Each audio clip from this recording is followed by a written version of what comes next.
Kumusta po kayo mga minamahal naming taga-subaybay ng Kwentong Puso? Ako po si Clara at sana ay handa na ang inyong mga puso para sa isang panibagong paglalakbay na magpapaalala sa atin. May mga pagkakataong ang pag-ibig ay hindi lang tungkol sa pagmamahalan kundi tungkol din sa utang na loob at sa hiya sa mga tanika lang hindi nakikita. Ngayong gabi, sabay-sabay nating bubuksan ang kwento ni Mira. Panoorin natin kung paanong ang isang inosenteng ina ay biglang naging akusado at kung paanong ang pag-ibig sa huli ay pinili ang katotohanan kaysa karangalan. Iyan ba ang tinatawag mong pamilya? Isa kang babaeng manggagamit, isang gold digger. Uminit ang pisngi ni Mira. Hindi siya nasaktan sa lakas ng sampal. Nasaktan siya sa bigat ng bawat salita. Ang tinig na iyon, matinis, puno ng galit at pamilyar, ay hindi may kakaila. Boses ni Doña Leticia Villaverde na puno ng katahimikan ng Grand Ballroom. Wala nang tunog ng silverware, wala nang tawa. Tumindig si Mira, naramdaman niya ang init ng mga mata ng halos 100 tao, lahat nakatingin sa kanya. Matapang niyang sinalubong ang tingin ng matandang babae. Wala po akong ginagamit, mahinang sagot ni Mira. Ang kamay niya, nanginginig, ay humawak sa braso ng isang batang lalaki na nakatitig sa kanya ng may takot. Tiningnan ni Doña Leticia ang 3 bata. 3 muka, 8 taong gulang, magkakamuka ang mga kambal, Anton, Andres at Aya.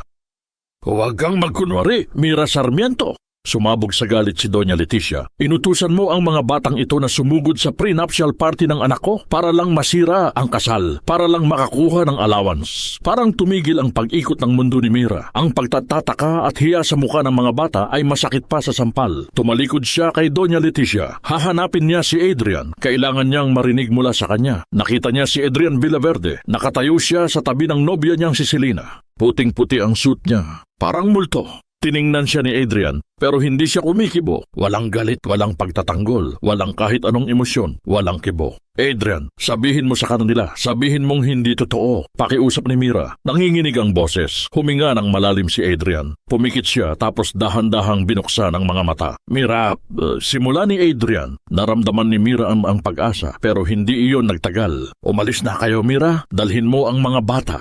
Parang may bumagsak sa dibdib ni Mira. Ang sakit, hindi dahil sa galit ni Doña Leticia, kundi dahil sa kawalang kibo ni Adrian. Ito na, ang pangalawang sampal. Bakit? Tanong niya sa sarili. Bakit siya pumili ng katahimikan? Tumayo si Selena at dahan-dahang lumapit kay Mira. Nagulat ang lahat. Mira, alam ko, masakit ito, bulong ni Selena, boses ng isang kaibigan. Pero sa harap ng madlang tao, kailangan nating maging praktikal. Lalo na ngayon, may mga bata. Hinawakan ni Selena ang balikat ni Mira, pero ang mga mata ni Selena ay nagtatago ng isang bagay. Umalis ka na. Huwag mo nang hintayin pang maging mas mahirap ang mga bagay. Nakatitig si Mira kay Selena. May isang mabilis na pagbabago sa mukha ni Selena. Isang bakas ng hapis at pagkalito. Bago ito muling naging malamig. Bago pa siya makahinga, dumating si Doña Leticia at itinulak si Mira papalayo sa mga bata. Huwag mong hawakan ang mga apo ko. Ipapatawag ko ang pulis, Mira. Hindi ka na makakalapit sa kanila. Doon na nagsimulang umiyak si Aya, ang bunso. Mama, takot ako. Huwag kayong matakot, anak. Kakausapin ni Mama si Papa. Hinalikan ni Mira ang 3. Tumalikod siya. Naglakad patungo sa exit. Sa gitna ng kaguluhan, narinig ni Mira ang tinig ni Selena sa kanyang likod. Nag-iwan si Adrian ng sulat at pera noon. Tingnan natin kung saan napunta. Isang bulong na halos hindi niya narinig. Pera? Sulat. Tumindi ang pagkalito. Nakita ni Mira ang lawyer ni Doña Leticia na nagmamadali papalapit. May dala siyang folder. Nagsampa na po kami ng temporary injunction. Hihilingin namin ang guardianship ng mga bata. Parang sinakal si Mira. Hindi, lumingon siya. Gusto niyang sumigaw. Pero huli na, si Adrian ay nakatayo pa rin sa tabi ni Selena. Nakatingin sa kanya pero parang wala siyang nakikita. Lumabas si Mira sa Grand Ballroom. Ang lamig ng gabi ay hindi kasing lamig ng puso niya. Nakakarating si Mira sa bahay niya sa barangay na parang wala siyang kaluluwa. Ang karinderya niya na pinaghirapan niya ng husto ay tahimik. Hindi niya kailanman inisip na makikita niya ang mukha ni Adrian ng muli. Sa isip niya, matagal na siyang nagpatawad sa pag-alis nito. 8 taon na ang nakalipas. Pero hindi niya inasahan ang pangalawang sakit. Ang pananahimik nito habang inaalisan siya ng dangal. Saan ako nagkamali? Bulong niya habang nanginginig siyang nagtitimpla ng kape. Ang balita ay kumalat na sa buong lugar. Ang kanyang mga kapitbahay ay nagbubulungan. Ang ilan ay naawa. Ang ilan ay may pagdududa. Paano nangyaring naging kaibigan siya ng isang bilyonaryo? Ito ang hiya na pilit niyang pinagtatakpan. Hindi lang para sa sarili niya, kundi para sa kanyang mga anak. Kinabukasan, dumating ang abogado niya, si Attorney Liza. Mira, ang kaso ay mas seryoso kaysa sa inaakala natin. Ang kabilang panig ay may matibay na kaso, sabi ni Liza habang binubuklat ang mga dokumento. Nanginginig ang mga kamay ni Mira. Financial instability, abandonment of education, sinasabi nila na hindi ka capable na mag-alaga ng mga bata. At ang pinakamalala, napatingin si Liza kay Mira. Sinasabi nila na kinuha mo lang ang mga anak mo para humingi ng pera. Sumikip ang dibdib ni Mira. Ang dugo niya biglang kumulo. Bumalik ako sa probinsya noon dahil ayaw kong sirain ang pangarap niya. Walang hiya, pinili ko ang karinderya para makita ko silang lumaki. Alam niya ang kailangan niya ng pera para sa kaso. Tumingin siya sa kanyang lumang drawer. Kinuha niya ang isang maliit na kahon ng alahas. Nandoon pa rin ito. Ang singsing na bigay ni Adrian 8 taon na ang nakalipas. Isang simpleng silver ring na puno ng pangako. Paalam, bulong niya at inilagay ang singsing sa bag niya. Tigil na sa pag-ibig. Panahon na para sa practical. Samantala, sa Villaverde Mansion, nag-iisa si Adrian sa opisina ng kanyang ina. Sinuway mo ang utos ko, Adrian, malamig na sabi ni Doña Leticia, nakatayo sa tabi ng bintana. Hindi ko ginusto ito, ma. Kung hindi lang dahil sa mga bata, alam mo kung gaano ko sila kamahal. Kung mahal mo ang mga anak mo, Adrian, sundin mo ako. Kapag nagpakasal ka kay Selena, mananatili ka sa resort, mananatili sa iyo ang lahat ng yaman, makukuha mo ang guardianship ng mga kambal. Nakita ni Adrian ang kasunduan na inihanda ng mga abogado. May lagda niya at ang kanyang ina, temporary guardianship agreement. Pero ma, hindi mo ba nakikita? Ginagamit mo sila para kontrolin ako. Tumingin si Doña Leticia sa kanya. May luha sa kanyang mga mata. Ginagawa ko ito para sa iyo, Adrian. Ang pamilya natin, ang hiya. Hindi mo ba naiintindihan ang utang na loob mo sa akin? Inalagaan kita, binigyan kita ng magandang buhay. Ito ang bayad mo. Nanahimik si Adrian. Ang utang na loob ay isang mabigat na tanikala. Hindi niya alam na ang kanyang tahimik na pagpili ay lalong nagpapahirap kay Mira. Maling pagpili, pero para sa mga anak, kailangan niya itong gawin. Sige ma, gagawin ko, sabi niya, may bigat sa puso. Peter. Pagkatapos, pumunta si Adrian sa isang lumang bahay. Ito ang dating bahay ng yaya niya at ina ni Mira. Dito siya dating nagpapalipas ng oras kapag galit siya sa kanyang ina. Ang bahay ay sarado pero may isang maliit na kahon sa ilalim ng lumang kama. Ito ang kanyang time capsule. Noong bata pa siya, binuksan niya ang kahon. May mga laruan, lumang sulat at isang folder, mga lumang bank statement. Hinanap niya ang petsa. 8 taon na ang nakalilipas. Ang mga numero ay nagsasabi ng isang kwento. Nakita niya ang isang paglilipat. 100,000 dabaw kay Mira Sarmiento. Araw-araw, buwan-buwan. Ang pero, nakakita rin siya ng isa pang transaksyon. 99,500 pesos na itinago sa kanyang account. Hindi niya na ipadala ang pera. Nagsimulang maghukay si Adrian sa kanyang utak. Sino ang nakakaalam? Isang muka ang pumasok sa kanyang isip, Selena. Ang kanyang nobya. Dumating si Mira sa bahay galing sa isang pawn shop. Ang singsing ay naging pera sapat para sa isang buwan ng retainer fee. Nang hinahanap niya ang mga lumang papel para sa abogado niya, may nakita siyang isang kahon sa ilalim ng kama. Kahon ng mga laruan ng kanyang mga anak. Nang binuksan niya, nakita niya ang isang napunit na piraso ng papel. Isa itong BNLay 20. 8 taon na ang nakalalipas. Kahit napunit, nabasa niya ang mga salita. Adrian Villaverde. Plano na 2,000 taon. Lahat ng sinabi ni Doña Leticia at Selena ay biglang naging kahina-hinala. Kung pinadala niya ang pera, sino ang kumuha nito? Tiningnan niya ang petsa. Kung totoo ito, hindi siya iniwan ni Adrian. Siya ay tinawagan niya ang abogado niya. At yung Lisa, may bago akong ebidensya. Mula sa kabilang linya, dumating ang boses ni Atty. Liza, puno ng kalungkutan.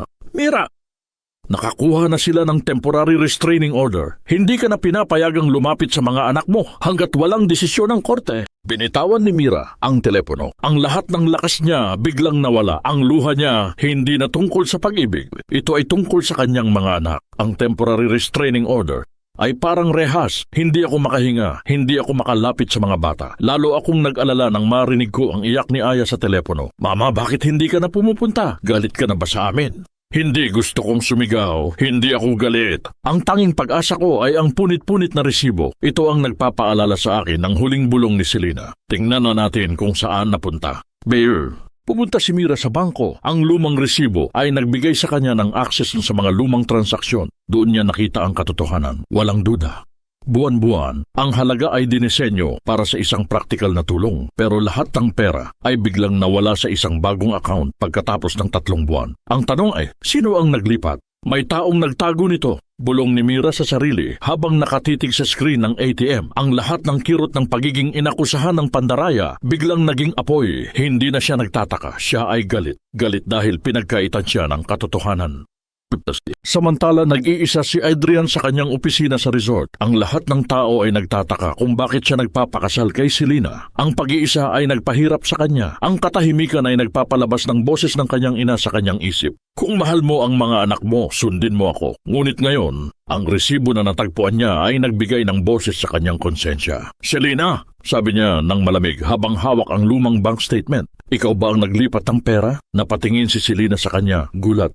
Adrian, hindi ko alam ang sinasabi mo. Ang boses niya ay nanginginig. Hindi sa takot, kundi sa pagkagulat. Huwag kang magsinungaling sa akin. Walang ibang tao ang may access sa account ko. Ang huling withdrawal ay napunta sa isang account na iyong pag-aari. Umiyak si Selena. Huwag mo akong husgahan, Adrian. Ginawa ko ito dahil sa utang na loob. Hayaan mong ipaliwanag ko. Wala nang dapat ipaliwanag, Selena. You played with my life. You played with Mira's life. You used my mother's money to hide the truth. Pagkatapos nito umalis si Adrian. Hindi niya na kailangan ang paliwanag. Gabi, hindi makatulog si Mira. Naisip niya ang mga bata. Kailangan niyang makita ang mga anak niya. Hindi siya makapaghintay sa korte. Dahan-dahan siyang nagmaneho patungo sa Villaverde Mansion. Nagtago siya sa isang sulok, sa ilalim ng isang puno. Nakita niya ang 3 bata sa hardin, naglalaro kasama si Selena. Si Anton, ang praktikal na kambal, ay nakaupo sa isang bangko. Hawak niya ang isang laruang kotse na may sirang gulong. Narinig ni Mira ang bulong ni Anton. Sana di na lang ako naging Villaverde. Siguro kung mahirap lang si Papa, babalik siya sa amin. Isang gold moment. Nasakta ng puso ni Mira. Ang mga bata ay nakakaramdam ng hiya dahil sa pagiging Villaverde. Biglang dumating si Adrian. Niyakap niya ang mga bata at sinimulan niyang ayusin ang sirang kotse ni Anton. Huwag kang mag-isip ng ganyan, anak, sabi ni Adrian. Ang apelyido ay hindi mahalaga. Ang mahalaga ay ang pagmamahal sa puso mo. Pagkatapos nito, nakita ni Mira si Selena na naglalakad papasok. Naglakad si Mira, walang takot. Hindi siya nagtago. Pumasok siya sa isang coffee shop malapit sa bahay ni Selena at naghintay. Pagkaraan ng kalahating oras, dumating si Selena. Bakit ka nandito? Tanong ni Selena, nanginginig.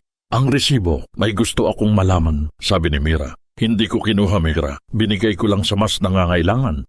Napahinto si Mira. Sino? Hindi sumagot si Selena. Ngumiti lang siya, isang ngiti na walang kagalakan. Kung hindi ka umalis 8 taon na ang nakalipas, hindi sana nangyari ito. Parang may sumampal muli kay Mira. Hindi ito tungkol sa pera. Ito ay tungkol sa pag-alis. Cliffhanger.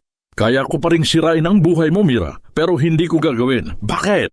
Napatingin si Selena sa pinto. Ang pamilya Villaverde ay hindi kailanman magiging malinis. Umiba ang usapan. Ano ang ibig niyang sabihin? Umalis si Selena. Naiwan si Mira. At ang dangling mystery ay nagsimula. Hindi ko kinuha, Mira. Binigay ko lang sa mas nangangailangan.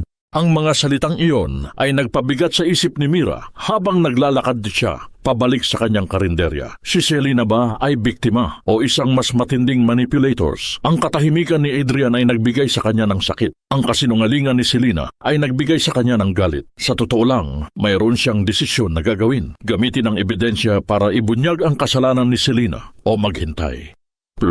Bumalik si Selena sa kanyang apartment, mag-isa, umiiyak.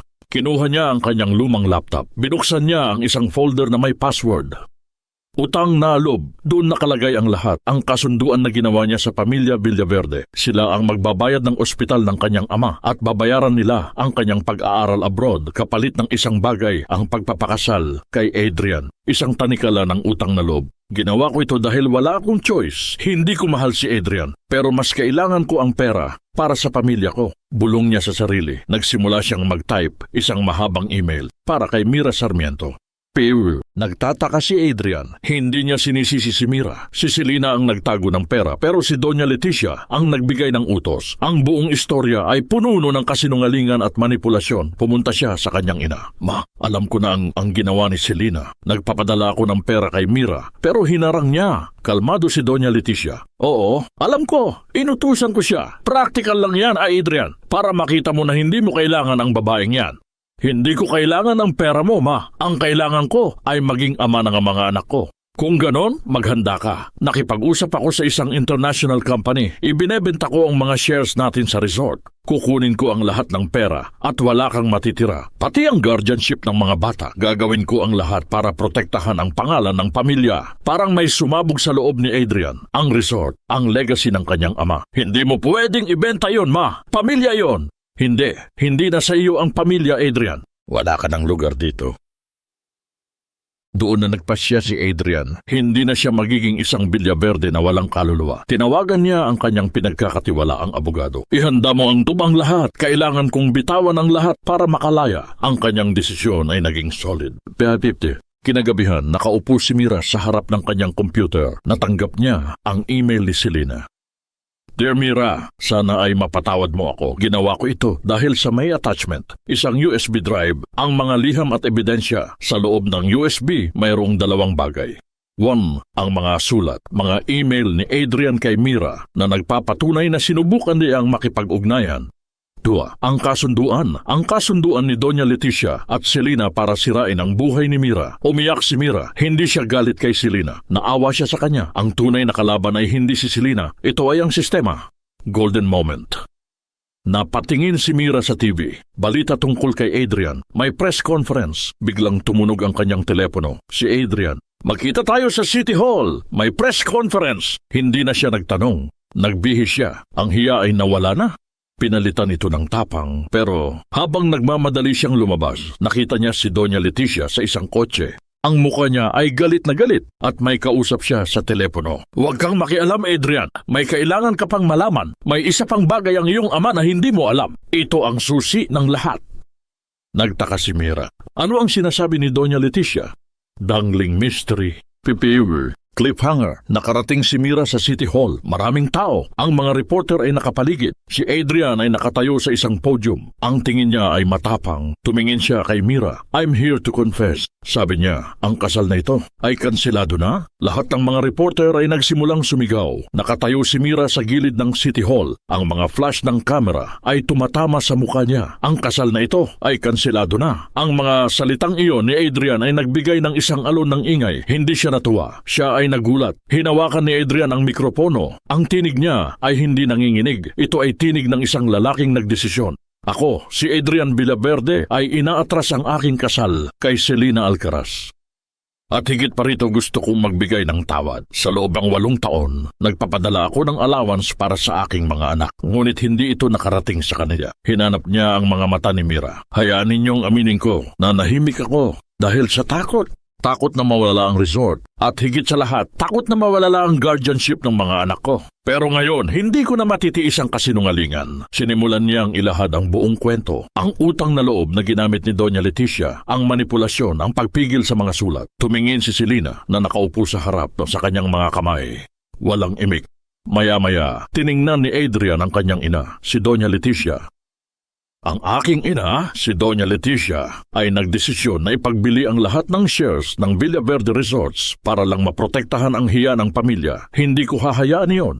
Simula ngayon, hinihiwalay ko ang sarili ko sa pamilya Villaverde. Doon, tumayo si Adrian at tumingin sa mga reporter. Hayaan ninyong malaman ninyo, tinalikuran ko na ang aking pamana. Hindi ko kailangan ng pera para maging ama. I'll start all over. Magiging isang practical na tao ako at ipinapangako ko sa mga anak ko, sa inyo at kay Mira na magiging tapat ako. Lahat ay nagulat. Si Selena ay napaiyak. Si Mira ay tulala. Napatingin si Mira kay Adrian. Ang luha niya ay hindi dahil sa kalungkutan, kundi sa kaligayahan. Hindi na ang Adrian na naging henyat. Ito na ang Adrian na pumili ng katotohanan kaysa karangalan. Pibu. Mula sa likuran, isang tinig ang sumigaw. Hindi mo pwedeng gawin yan, Adrian!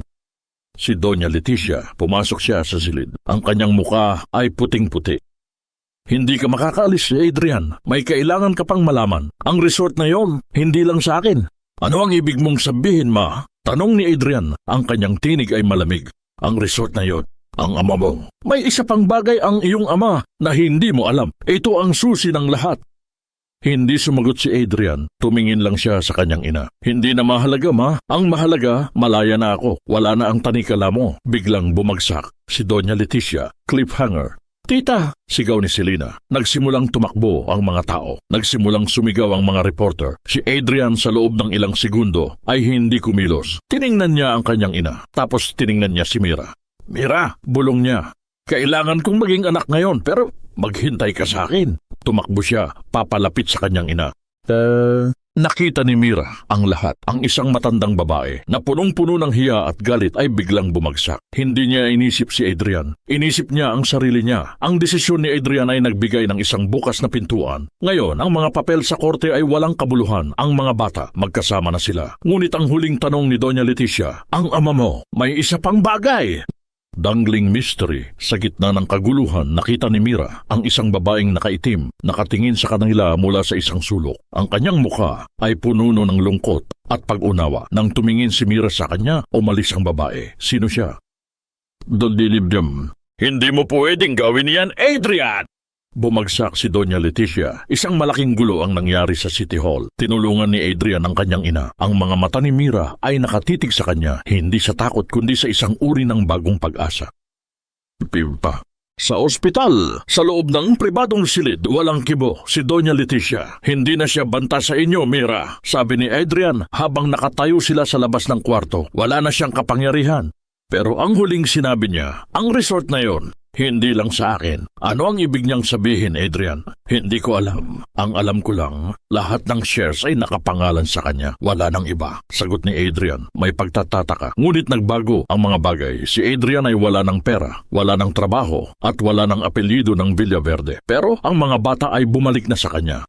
Golden moment. Si Adrian ay lumapit sa kanyang ina, nakaupo sa gilid ng kama. Ginawa ko ito, ma, para sa ikalalayan ng ating pangalan. Sabi niya may luha sa kanyang mga mata. Sana sa huli mapatawad mo ako. Dito na sasabi. Kinagabihan, ginamit ni Mira ang access niya sa computer ni Adrian na ibinigay ni Selena para malaman ang tungkol sa resort na iyon. Ang katotohanan ay mas kakaiba kaysa sa kanilang inakala. Ang pinakamalaking parte ng resort, ang San Rafael Heights, ay hindi pala nakapangalan kay Doña Leticia. Ito ay nasa ilalim ng isang trust fund na itinatag ng kanyang yumaong asawa, ang ama ni Adrian. Ang layunin, ang trust ay protektahan ang legacy laban sa pride ng pamilya at ang trust fund ay pinamahalaan ng isang third party.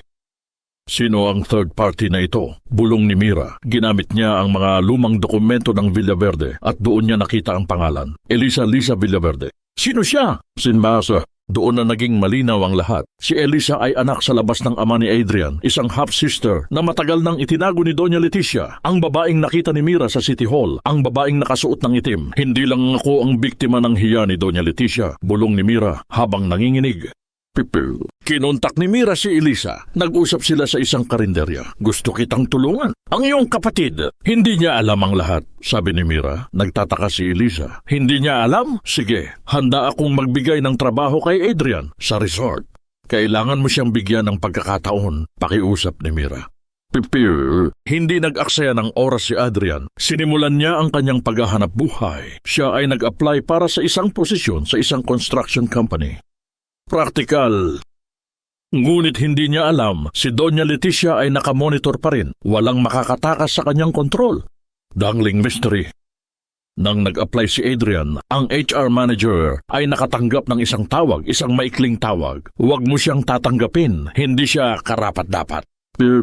Pumunta si Adrian at Mira sa bahay ni Elisa, isang simpleng bahay sa Tagaytay. Elisa, sabi ni Adrian na may luha sa kanyang mga mata, ikaw ang susi. Tulungan mo ako, wala akong trabaho. Si Elisa ay tumayo, malamig ang tingin. Hindi ko kailangan ng pera, kapatid. Ang kailangan ko ay makita kang lumaya. Alam ko kung anong ibig sabihin ng kawalang hiyaan ng ina mo. Pero hindi mo pa naiintindihan ang kahulugan ng pamilya at sakripisyo. Bumalik ka kapag nahanap mo ang sarili mo. Cliffhanger. Pero paano ang mga bata? Tanong ni Adrian. Tiningnan ni Elisa si Mira. Ang mga bata ay mananatili kay Mira, pero kailangan mo munang patunayan na karapat-dapat kang maging ama. Ipakita mo sa akin na kaya mong mabuhay nang wala ang apelyido ng Villaverde. Ang tinig ni Mira, ang salita ni Elisa, ay parang sumpa. Bumalik ka kapag nahanap mo ang sarili mo. Pero para sa akin, isa itong pagpapala. Sa wakas, malaya na si Adrian. Wala nang tanikala ng kayamanan. Ang desisyon ni Adrian na talikuran ng lahat ay nagbigay sa akin ng lakas ng loob. Hindi na ako natatakot sa hiya. Pipi, Nagrenta si Adrian ng isang maliit na apartment malapit sa barangay ni Mira. Maliit lang, pero may sarili siyang kwarto. Ang kanyang unang trabaho sa construction company ay biglang nawala. Alam niya kung sino ang may kagagawan. Hindi ko hahayaang sirain ni Mama ang buhay ko, sabi niya habang nakatingin sa labas ng bintana. Ngunit ano ang gagawin niya? Wala siya nang alam gawin, kundi maging CEO. Golden moment. Isang araw, nagising si Adrian at nakita niya ang kanyang sarili na naglalaban ng kanyang mga damit. Hindi niya alam kung paano gawin yon. Mira, paano ba maglaba ng puti? Huwag mong ihalo sa kulay, Adrian. Magiging pink ang lahat. Hindi siya nagalit. Tumawa siya, ang tawa ng isang taong natututo. Pipisipes. Sa karinderya ni Mira, nag-iisa siyang nagtatrabaho. Ang mga bata ay nasa eskwela. May isang customer na dumating. Nakaupo siya, kumakain ng adobo ni Mira. Masarap ha! Salamat po, sabi ni Mira. Dangling mystery. Ang customer ay walang imik at tiningnan niya ang buong lugar. Ang tingin niya ay pamilyar. Ito ang babaeng nakaitim sa City Hall, si Elisa. Ikaw ba si Mira? Tanong ni Elsa. Tumango si Mira. Gusto ko lang malaman bakit mo tinulungan si Adrian. Hindi ko siya tinulungan. Tinulungan ko ang mga anak ko. Kung sino man ang ama, karapat dapat siyang maging malaya. Ngumiti si Elsa. Hindi mo kailangan ng pera, Mira. Ang kailangan mo ay katotohanan. Tumingin si Adrian sa kanyang wallet. Wala na siyang pera. Ang kanyang practical na plano ay nabigo. Pumunta siya sa karinderya. Humingi siya ng tulong kay Mira. Mira, wala na akong pera. Hindi ko alam kung ano ang gagawin ko. Huwag kang mag-alala, Adrian. May trabaho ka na. Saan? Ngumiti si Mira. Dito, sa karinderya ko. Ikaw ang magiging cashier at delivery boy. Magiging practical tayo. Nagulat si Adrian. Siya, ang CEO ng resort chain. Magtatrabaho sa isang karinderya. Paglalakbay ng damdamin, doon naramdaman ni Adrian ang hiya. Hindi dahil sa trabaho, kundi dahil sa kawalang hiya niya noon. Kung hindi ka nagtatrabaho, wala kang allowance para sa mga bata, sabi ni Mira. Tanggap ni Adrian. Ito ang simula ng kanyang pagbabago. Cliffhanger. Habang naglilinis si Adrian ng mga mesa, may isang pamilyar na kotse ang dumating. Si Selena. Pumasok siya sa karinderya. Hindi naka-designer dress. Nakasuot lang siyang simpleng damit. Mira, Adrian, may pwede ba akong itanong? Sabi ni Selena. Ano? Tanong ni Adrian. Kailangan ko ng trabaho. May pwede ba akong gawin dito? Ang tanong ni Selena ay nagpatahimik sa buong karinderya. Si Selena Alcaraz, na halos maging first lady ng Resort Empire, ay naghahanap ng trabaho sa isang simpleng kainan. Seryoso ka ba, Selena? Tanong ni Adrian. Oo, hindi ko na kaya ang buhay na mayaman pero walang kapayapaan. Ang tinig ni Selena ay hindi mapagmataas. Ito ay pagod. Tiningnan ni Mira si Selena. Sa mga mata ni Selena, nakita niya ang isang babaeng biktima rin ng utang na loob at hiya ng pamilya. Golden moment. Ngumiti si Mira. Sige, kailangan ko ng tulong sa practical na bagay. Pwede kang maging tagahugasin ng mga plato. Nakangiti si Selena. Maraming salamat, Mira. Ang tatlong ito, ang ex-CEO, ang ex-fiancé at ang karinderya queen ay magkasamang nagtrabaho. Sa gabi, pagkatapos magsara ng karinderya, nag-uusap sila. Ang mga kambal ay kasama rin. Paano mo nakayanan ang lahat, Mira? Tanong ni Selena habang naghuhugas siya ng mga plato. Dahil sa mga bata, hindi ka na makakaramdam ng sakit kapag may kailangan kang protektahan. Si Adrian ay nakaupo sa tabi ng kanyang mga anak. Tinutulungan silang mag-aral. Ang totoo, Selena, may utang na loob ako sa iyo, sabi ni Mira. Kung hindi dahil sa ginawa mo, hindi sana nalaman ni Adrian ang katotohanan. Maraming salamat sa ebidensya. Umiyak si Selena. Patawarin mo ako. Ginawa ko ito para sa pamilya ko. Huwag kang mag-alala. Pinatawad na kita. Ang pagpapatawad ay nagsimula. Si Adrian ay nagiging isang practical na tao. Siya ay nagde-deliver ng pagkain. Siya ay naglilinis ng mesa. Ang kanyang mga kamay ay hindi na malambot. Paglalakbay ng damdamin. Ang mga bata ay proud sa kanilang ama. Si Papa nagtatrabaho sa karinderya. Mas masarap pa ang pagkain niya kaysa sa resort. Sabi ni Aya, ang respeto na nawala ay bumalik. Isang araw, nakita ni Adrian ang isang grupo ng mga kabataan na nagdududa sa kanya. Ikaw ba si Adrian Villaverde? Ang CEO? Wow! Nagtatrabaho ka na sa karinderya. Ngumiti si Adrian. Oo, at ito ang pinakamahirap pero pinakamasayang trabaho ko. Pangmaltambrida ko, pipipipipisopi. Dangling mystery. Habang nagtatrabaho si Adrian, may nakita siyang isang kotse na may mga security guard. Nakaparada sa tapat ng karinderya. Si Doña Leticia. Hindi siya bumaba ng kotse. Nakatingin lang siya. Si Selena ay nagulat. Tita, hindi. Hindi siya kailanman magiging malaya. Cliffhanger, maya-maya, may dumating na police car. Ang mga pulis ay pumasok sa karinderya. Sino si Adrian Villaverde? Ako po, sabi ni Adrian. Inaaresto ka namin. May nag-file ng kaso para sa pagnanakaw ng intellectual property mula sa Villaverde Resorts. Nagulat ang lahat. Ang isang kaso ay inihanda ni Doña Leticia. Ito ang huling atake. Sino ang nag-file ng kaso? Tanong ni Adrian.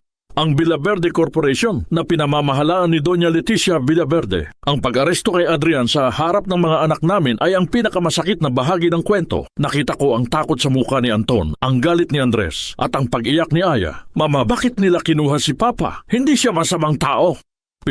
Mabilis na kumilos si Mira. Ginamit niya ang pera mula sa karinderya para bayaran ang piyansa ni Adrian. Hindi ako magnanakaw, Mira, sigaw ni Adrian habang nasa presinto. Gusto lang ni Mama na sirain ako. Alam ko, Adrian, pero ngayon kailangan nating maging praktikal at matapang.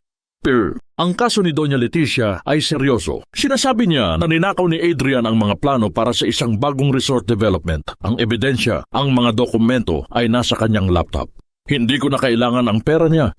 Ang gusto ko ay malaya siya sa kanyang kontrol, sabi ni Adrian habang nakatitig sa kisame. Golden moment. Isang gabi, nag-iisa si Mira sa karinderya. Pumasok si Elisa, ang half-sister ni Adrian. Hindi ko alam kung bakit ako nandito. Ayaw kong maging parte ng drama, sabi ni Elisa. Hindi ito drama, Elisa. Ito ay buhay. Kung hindi mo tutulungan si Adrian, mawawala ang resort. Hindi mo ba nakikita ang mga plano na ninakaw ni Adrian? Iyon ang plano ng iyong ama, sabi ni Mira. Ang mga plano na iyon ay hindi sa kanya. Sa akin iyon. Ginawa ko iyon bago ako umalis ng Villaverde. Kaya wala siyang pagnanakaw na ginawa. Ang katotohanan ay lumabas. Pipita. Kinabukasan, pumunta si Mira at Adrian kay Elisa. Elisa, tulungan mo kami. Mayroon kang kapangyarihan. Hindi ko gagamitin ang kapangyarihan ko para lang maging praktikal, sabi ni Elisa. Kailangan mong patunayan na karapat-dapat ka sa legacy ng ating ama. Ang legacy ay hindi tungkol sa pera. Ito ay tungkol sa respeto sa mga tao. Doon, nagbigay si Elisa ng isang ideya. Ang bagong resort ay dapat maging para sa mga mahihirap na pamilya. Isang resort na may karinderya. Hindi fine dining. Isang resort na may respeto. Nagulat si Adrian. Ito ang pagbabago na kailangan niya. Sa korte, ang huling araw ng pagdinig, si Doña Leticia ay nag-iisa. Si Selena ay nasa gilid. Ang aking kliyente, si Adrian Villaverde, ay inosente, sabi ng abogado. Ang ebidensya ay nasa laptop niya. Pagnanakaw ito, sabi ng abogado ni Doña Leticia. Biglang tumayo si Elisa. Hindi totoo yan. Ang plano na iyon ay galing sa akin. Ang aking ama ang nagbigay sa akin ng ideya. Si Adrian ay inosente. Nagulat ang lahat. Ang isang Villaverde ay nagpapatunay ng katotohanan. Cliffhanger. Ang hukom ay tumingin kay Doña Leticia. Dahil dito, ang kaso ay dismissed. At Doña Leticia, mayroon kaming kaso laban sa iyo para sa false accusation. Tumayo si Doña Leticia, puting-puti ang muka. Hindi ko hahayaang sirain mo ako. Biglang lumapit si Mira. Hindi namin kayo sisirain, tita. Ang gusto lang namin ay kapayapaan. Tumalikod si Mira at Adrian. Wala silang sinabi, ang labanan ay tapos na. Ang tanikala ay naputol. Pagkatapos ng lahat, naghanda si Mira ng isang maliit na fiesta sa karinderya. Hindi marangiya. Simpleng selebrasyon ng pag-asa. Ang lahat ng tao sa barangay ay dumating. Adrian, wala tayong pera pero mayroon tayong pamilya, sabi ni Mira. Nag-usap si Mira at Adrian. Hindi ako magpapalabas ng kasal hanggat hindi ko napapatunayan sa iyo na karapat-dapat ako, sabi ni Adrian. Hindi na kailangan ng kasal, Adrian. Ang kailangan ay ang pagmamahal at katapatan mo. Biglang lumuhod si Adrian. Hindi ko man maibibigay sa iyo ang isang resort, pero maibibigay ko sa iyo ang aking puso. Kinuha niya ang isang lumang pilak na singsing na binili niya sa isang pawn shop. Ang lumang singsing ni Mira. Will you marry me, Mira Sarmiento? Pipite. Ang pag-ibig, gaya ng sabi nila, ay hindi laging tungkol sa paghahanap. Minsan, ito ay tungkol sa pagkakaroon ng lakas na hanapin ang sarili mo at tungkol sa pagpapatawad. Hindi nagtagal, ikinasal si Adrian at Mira. Hindi sa Grand Ballroom, hindi sa isang marangyang simbahan. Ang kasal ay ginanap sa isang hardin, sa harap ng kanilang maliit na karinderya sa barangay. Ang lahat ay simple. Isang simpleng white dress para kay Mira at isang simpleng barong para kay Adrian. Ang pinakamahalagang bagay ay naroon. Ang tatlong kambal, Anton, Andres at Aya na nakatayo sa tabi nila. Si Elisa, ang half-sister, ay dumating. Siya ay nagbigay ng isang regalo, ang orihinal na titulo ng lupa ng San Rafael Heights. Hindi ko ito kailangan, sabi ni Adrian. Bumili ako ng lupa dito sa tabi ng karinderya. Dito kami magsisimula. Pagpapatawad, si Selena ay nagpadala ng isang sulat mula sa ibang bansa. Sana ay maging masaya kayo. Maraming salamat sa pagtuturo sa akin ng kahulugan ng kalayaan. Pag-asa, si Doña Leticia ay hindi dumalo. Ngunit pagkatapos ng kasal, may dumating na envelope. Sa loob may isang cheque na nakalagay at isang maikling sulat. Ang lolo ninyo ay gusto sanang maging proud sa inyo. Huwag mong kalimutan ng walang salita ng paghingi ng tawad, ngunit ang kanyang aksyon ay nagsalita. Si Adrian ay hindi na isang CEO. Siya ay isang co-owner ng isang lumalagong karinderya. Siya ang nagmamanage ng mga delivery, nagiging practical at nagpapalaki ng mga bata. Ang pangarap niya ay hindi na maging mayaman. Ang pangarap niya ay maging isang mabuting ama, ang paglaya. Isang gabi, nakaupo si Mira sa tabi ni Adrian. Adrian, sabi ni Mira, nagpatawad na ako, matagal na. Hindi lang sa iyo, kundi sa sarili ko. Bakit mo pinatawad si Selena at si Mama? Dahil sila ay biktima rin, biktima ng hiya at utang na loob na ipinilit sa kanila. Ang totoo, Adrian, ang tunay na tanikala ay ang takot natin na mawala ang mga bagay na akala natin ay mahalaga. Ngayon, wala na akong takot. Hindi ako takot na maging mahirap. Hindi ako takot na mahalin ka. Ang huling aral ay hindi tungkol sa kung sino ang may-ari ng resort. Ito ay tungkol sa kung sino ang may-ari ng puso. Sa dulo ng lahat, si Adrian at Mira ay nagtagumpay. Hindi dahil nanalo sila sa korte, kundi dahil pinili nila ang pag-ibig at katotohanan kaysa kayamanan at kasinungalingan. Nakatayo si Adrian, nakatingin sa 3 anak niya na natutulog. Hinalikan niya si Mira sa noo. Salamat sa pagtuturo sa akin ng kahulugan ng pamilya. Sa maliit na bahay na puno ng ingay at tawanan, wala ng hiya, wala ng utang na loob, wala ng tanikala, tanging pag-asa at pagmamahal na magpapatuloy. At diyan po nagtatapos ang tanikala ng puso, ang kwento ni na Adrian, Mira at Selena. Sa maliit na bahay na puno ng ingay at tawanan, wala ng hiya, wala ng utang na loob, wala ng tanikala, tanging pag-asa at pagmamahal na magpapatuloy. Maraming salamat po sa inyo, mga mahal naming taga-subaybay, sa pagsama sa amin sa bawat pahina at bawat kabanata. Napakahalaga sa amin ng inyong pagmamahal at suporta. Bilang manunulat, aaminin ko po, ang pinakamahirap na isulat ay ang mga eksena ng labanan sa korte dahil sa loob ng hiya at utang na loob, doon natin nakikita kung gaano kasakit ang hindi pagiging totoo sa sarili. Ang istorya pong ito ay isinulat mula sa isang munting inspirasyon, isang tanong sa puso ko. Kaya pa ba nating magsimulang muli kung ang lahat ng yaman ay nawala na? Sa dulo, napatunayan ni Mira at Adrian na ang pagpapatawad ay parang pag-iwan ng isang maliit na binhi sa lupa. Kahit gaano kaliit, kapag diniligan mo ng pag-asa, ito ay lalaki at magiging isang matibay na puno. Ang tunay na kayamanan ay ang liwanag na iniiwan ng pag-ibig sa dapit hapon ng buhay.